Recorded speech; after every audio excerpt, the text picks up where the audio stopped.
Okay, today is Saturday, February 22nd, 2014. I just want to update this video statement for court, for trial. In October, I took a QME report, and the doctor said I could do my customary duties, and I have a permanent disability. I don't know what the rating was, but I have a permanent disability. On December 7, 2010, they just flat out sent me home, and they didn't give me anything in writing. They didn't tell me nothing, and they didn't let me clock out. The sharp steward escorted me to the gate.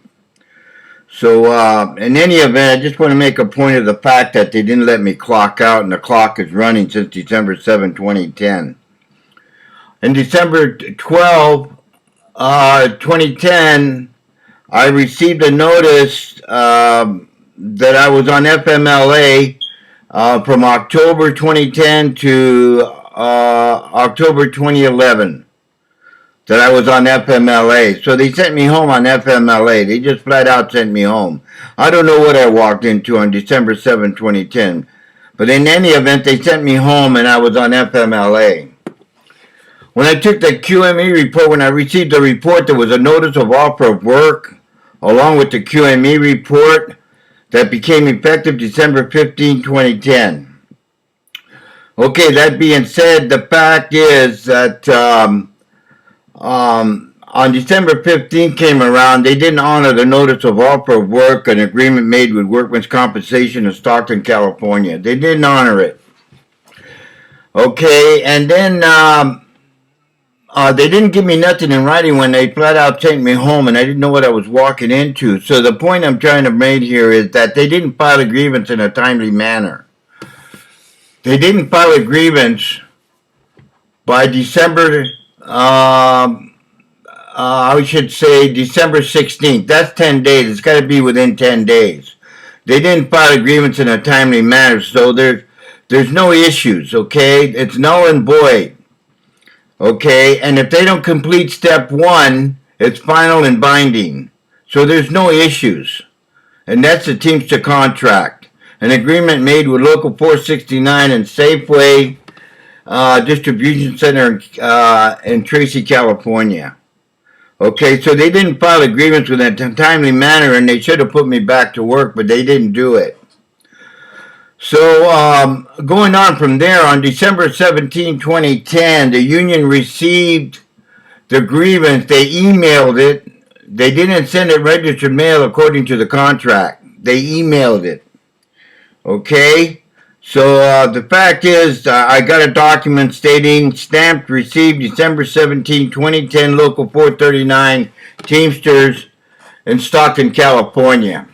Okay, that being said, they didn't follow the request from the union.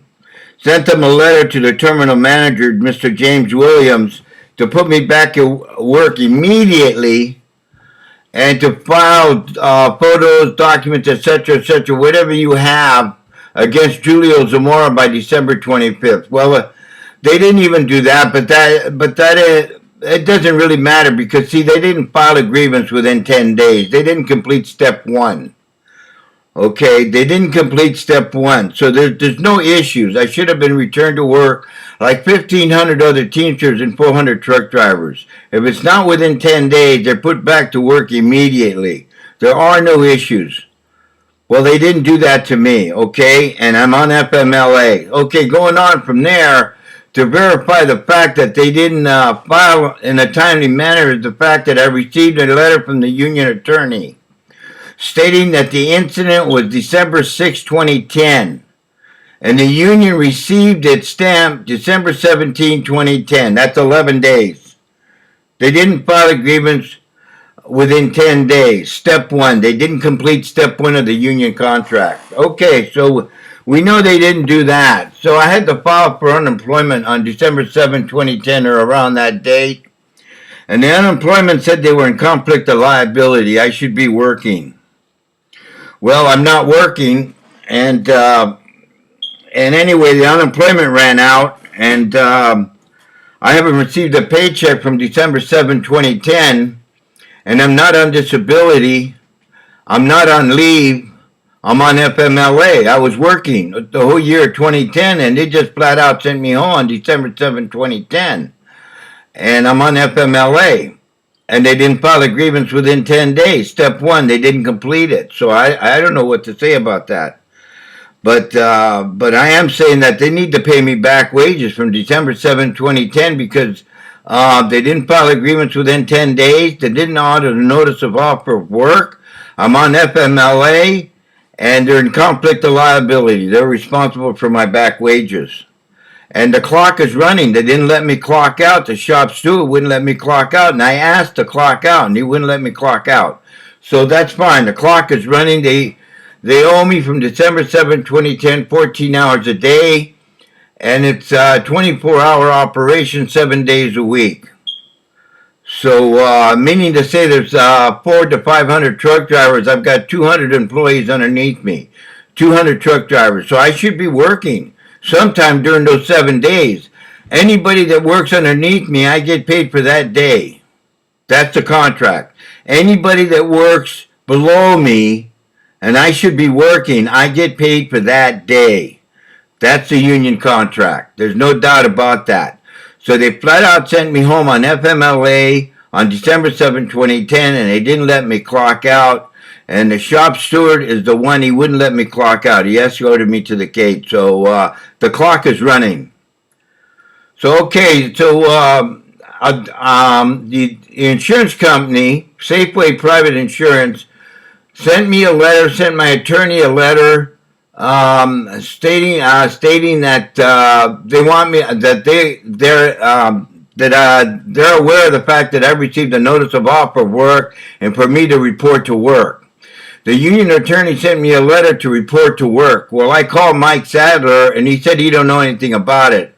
I went to the union hall with my wife, and Mr.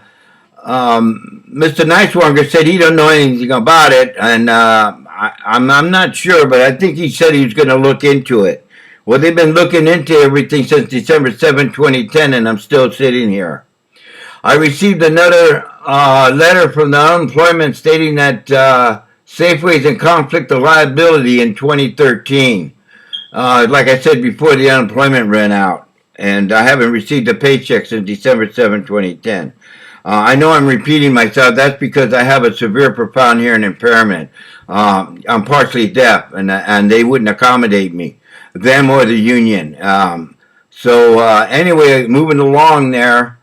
So this is a simple case. It's really not complicated. They should have put me back to work when they didn't file a grievance in a timely manner. Okay, within 10 days. They didn't file a grievance. They didn't give me nothing in writing when they sent me home. And when the 10th day rolled around, they didn't file within the 10 days. They decided, oh, we better file a grievance, and it's the 10th day. That's not within 10 days. They emailed it to the union and received it December 17, 2010. And it's like I said, the union attorney said the incident was December 6, 2010. So that's 11 days. So I should be working. So I don't know what to say. I'm sitting here waiting for a phone call or registered mail to report to work because the clock is running. I'm on standby. Because they sent me home. They let me clock out. They didn't give me nothing in writing. They're going to look into it and this and that. And I'm sitting here, and I call Mr. Nicewanger on the 10th day to see what's going on, and they haven't filed a grievance yet. So they should have put me back to work. So anyway, in any event, I'm still sitting here waiting for a phone call or registered mail to report to work. And someone, I guess my attorney or Safeway or someone, I have no idea who sent me to the psychiatrist. But I was ordered to go to the psychiatrist by my attorney. There was an appointment made for me. So I went to the psychiatrist, and I let him know that I didn't ask to see no psychiatrist. I don't know what this is all about. Okay, so I saw the psychiatrist, and my understanding is that I have a job stress because of all that came down, and that I need to see a psychiatrist at least 8 visits, at least once a month. So, and the point is that I can't see anybody or do anything because they didn't pay my health and welfare for FMLA since December 7, 2010. So I don't have any coverage. And they have it posted on the bulletin board that if they send you home on FMLA, they're required to pay your health and welfare. Well, they didn't even do that. And so, I don't know what's going on. Just like December 7, 2010, I went to work and, you know what? I don't know what I walked into. I have no idea. I'm totally confused on what's going on here. Now I have job stress and I don't have health and welfare. They're not paying it. So I have no coverage. So I'm still sitting here waiting for a phone call or registered mail due to the fact that they didn't let me clock out and the clock is running. And it's like I said before, anybody that works underneath me, I get paid for that day, 14 hours a day. So moving along here, I'm waiting for trial date to go to trial in Judge Grill's court. And I don't know what's going to happen. So I'm going to ask Judge Grill to consider to enforce the notice of offer of work and to set a date for automatic retirement, so I don't lose my lifetime medical plan that I paid for since 2002. Lifetime medical. I don't pay any premium. When I retire, I get lifetime medical and I don't pay no premium. I have to make payments every month for that medical plan. It's lifetime medical plan. So I'm going to ask the court to set a date, automatic retirement from Safeway, and they can pick any date they want during that year. It's fine with me. I'll agree to it. It's automatic retirement. So and that's the only way I can receive my lifetime medical plan if I retire from Safeway. So I'm asking the judge to consider to set a date, automatic retirement during that 1 year, and I'll agree to his decision. And I, Julio Zamora, invoke double standards. Life is not fair, and I hope the judge considers that too. So, and puts me back to work immediately as soon as possible. Whatever he thinks is right, whatever his decision is fine. And I would like a copy of the judge's decision, because the attorneys, I went to a lot of attorneys, and they said that they couldn't file because it wouldn't do any good because it's a disability issue. It's in workman's comp jurisdiction. And they need to see his decision.